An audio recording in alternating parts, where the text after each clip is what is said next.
15 ফেব্ৰুৱাৰী গোটেই অসমত যিমান হস্পিটেল আছে য'ত ডক্টৰে মেডিচিন প্ৰিস্ক্ৰাইব কৰে প্ৰত্যেকটোতে এটা হেল্পলাইন নম্বৰ লাগি থাকিব। পেচেণ্টে যদি বাহিৰৰ পৰা মেডিচিন কিনিব লগা হয় এই হেল্পলাইনত জনাব আৰু এটা হোৱাটছআপ নম্বৰ থাকিব, নিজৰ প্ৰিস্ক্ৰিপশ্যনটো তাতে হোৱাটছআপত দিব। ইসেনশিয়াল ড্ৰাগছৰ বাহিৰত প্রিসক্রিপশনে যদি মেডিসিন লিখিছে ডক্টরের উপর ব্যবস্থা।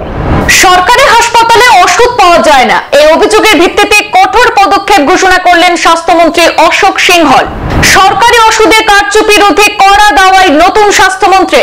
আগামী 15 ফেব্রুয়ারির মধ্যে সমস্ত হাসপাতালের টোকেনে বসছে হেল্পলাইন নম্বর। সরকারি হাসপাতালের চিকিৎসকের লেখা প্রেসক্রিপশনের ওষুধ হাসপাতালে না পেলে ফোনে অভিযোগ জানানোর পাশাপাশি সেই প্রেসক্রিপশনের ছবি তুলে হোয়াটসঅ্যাপে পাঠাতে বললেন স্বাস্থ্যমন্ত্রী অশোক সিংহল। 15 ফেব্ৰুৱাৰী গোটেই অসমত যিমান হস্পিটেল আছে য'ত ডক্টৰে মেডিচিন প্ৰিস্ক্ৰাইব কৰে প্ৰত্যেকটোতে এটা হেল্পলাইন নম্বৰ লাগি থাকিব। পেচেণ্টে যদি বাহিৰৰ পৰা মেডিচিন কিনিব লগা হয় এই হেল্পলাইনত জনাব আৰু এটা হোৱাটছআপ নম্বৰ থাকিব, নিজৰ প্ৰিস্ক্ৰিপশ্যনটো তাতে হোৱাটছআপত দিব। ইসেনশিয়াল ড্ৰাগছৰ বাহিৰত প্রিসক্রিপশনে যদি মেডিসিন লিখিছে ডক্টরের উপর ব্যবস্থা। আজ একদিনের বরাক সফরে এসে করিমগঞ্জ তথা বর্তমান শ্রীভূমি জেলার সিভিল হাসপাতালে পরিদর্শন করেছেন রাজ্যের স্বাস্থ্যমন্ত্রী অশোক সিংহল। সেখানে উপস্থিত হয়ে অভিযোগ পেয়েছেন যে চিকিৎসকের লেখা ওষুধ হাসপাতালে পাওয়া যায় না, আর সেই অভিযোগ পেয়ে কড়া ব্যবস্থার কথা ঘোষণা করেছেন স্বাস্থ্যমন্ত্রী সিংহল। শ্রীভূমি জেলার অর্থাৎ করিমগঞ্জ জেলার অসামরিক হাসপাতাল থেকে মন্ত্রী কৃষ্ণেন্দু পালকে পাশে নিয়ে সারা আসামের সরকারি হাসপাতালের চিকিৎসকদের জন্য কড়া দাওয়াই ঘোষণা করেছেন বিভাগীয় মন্ত্রী।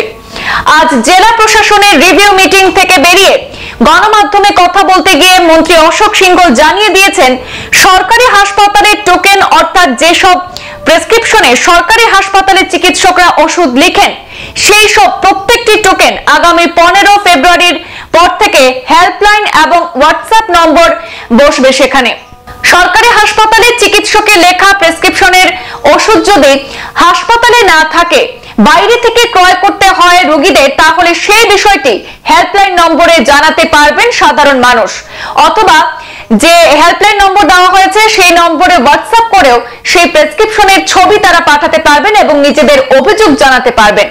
শুধু ফোনে অভিযোগ নয়, প্রেসক্রিপশনের কপি ছবি তুলে পাঠাতে পারবেন হোয়াটসঅ্যাপে। এতে চিকিৎসকদের কারচুপি ধরা পড়বে এবং চিকিৎসকের বিরুদ্ধে প্রয়োজনীয় ব্যবস্থা গ্রহণ করা সহজ হবে বলে জানিয়েছেন তিনি। উল্লেখ্য, স্বাস্থ্য বিভাগের দায়িত্ব পাওয়ার পর আজ প্রথমবার করিমগঞ্জ তথা বর্তমান শ্রীভূমি সফরে পৌঁছেছেন মন্ত্রী অশোক সিংহল। মন্ত্রী কৃষ্ণেন্দু পালকে সঙ্গে নিয়ে আজ করিমগঞ্জ সিভিল হাসপাতাল পরিদর্শনকালে অভিযোগ ওঠে যে হাসপাতালের চিকিৎসকের লেখা ওষুধ নাকি বাইরে থেকে ক্রয় করতে হচ্ছে আম জনতাকে। আর এই অভিযোগ পেয়ে নড়ে চড়ে বসেন বিভাগীয় মন্ত্রী। মন্ত্রীর ভাষ্যমতে তদন্তে দেখা গেছে যে ওষুধটি রোগীর স্বজনকে বাইরে থেকে আনতে বলা হয়েছিল সেটি নাকি হাসপাতালে মজুদ ছিল।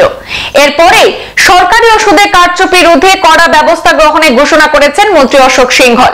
আমাদের হাতে মন্ত্রীর সেই মন্তব্য রয়েছে, আমরা সরাসরি শুনে নেব মন্ত্রীর সেই ভাষ্য। আজি করিমগঞ্জ জেলা ভ্রমণ কার্যসূচীত মই ডিস্ট্রিক্ট সিভিল হস্পিটালত ভ্রমণ করিলো।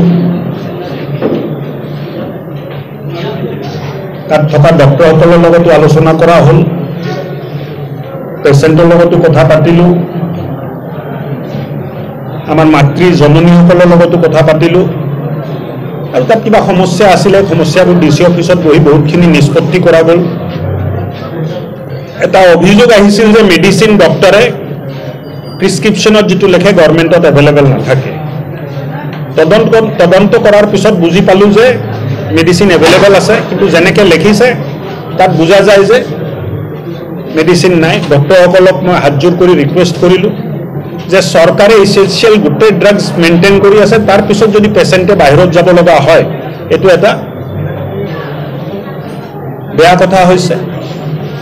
যিদিন 15 ফেব্ৰুৱাৰী গোটেই অসমত যিমান হস্পিটেল আছে য'ত ডক্টৰে মেডিচিন প্ৰিস্ক্ৰাইব কৰে প্ৰত্যেকটোতে এটা হেল্পলাইন নম্বৰ লাগি থাকিব।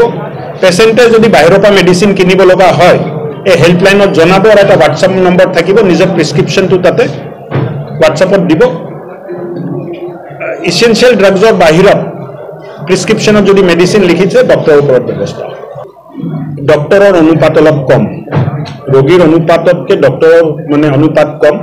মুখ্যমন্ত্ৰী ডাঙৰীয়াৰ নেতৃত্বত এতিয়া যোৱা 9 বছৰত প্ৰায় 8খন নতুন মেডিকেল কলেজ চালু হ'ল, 10খন নতুন মেডিকেল কলেজ হৈ আছে, কৰিমগঞ্জতো মেডিকেল কলেজ হৈ আছে।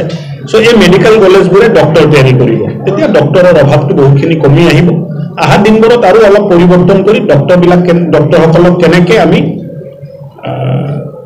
ৰাইজৰ লগত মিলাই কামত লগাব পাৰোঁ তাৰ ওপৰত ব্যৱস্থা। সংবাদ এই পর্যন্তই, ফিরছি পরবর্তী অন্যান্য আপডেট নিয়ে। ধন্যবাদ।